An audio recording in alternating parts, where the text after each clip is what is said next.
about Iloilo City the most is ang heritage, pagkaon, and architectural structures sa mga buildings. Kaya na-notice ko gid sa Iloilo City, gina-preserve ginil ang pagkaon, like for example ang batchoy, molo soup. So kanami sa feeling nga ang mga historical food nga sang una pa na yung mga pagkaon, matilawan Japon namon nga mga kabataan.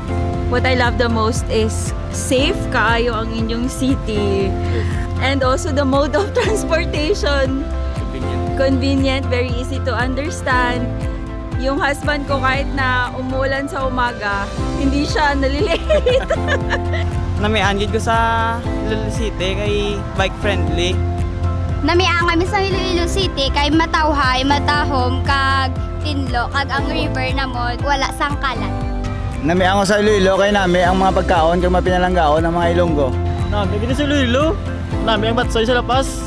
Namiang ko sa city nga natinlo na mo tourist spot na mo gapado sa Iloilo. Dala na kami ng tatlo.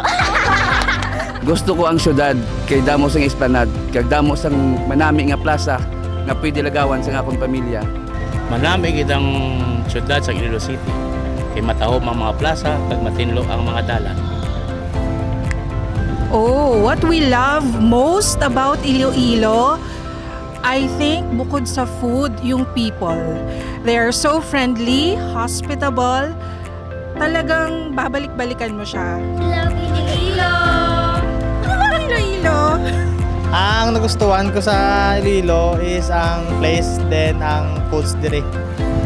Ang namian ko diri sa Iloilo is diri ko nakita akong loved one. I love about Iloilo City. Pinakanamian ko, ang subak ng mga limpyo, dayon, ang mga plaza, mga playground pa sa amon nga mga kabataan. Sa sininga 89th Charter Day, padayon nato ng pagpalangga, pag-atipan, kag pagpinuligay, maayo, kag mainaswagon nga syudad sa Iloilo. Happy Charter Day!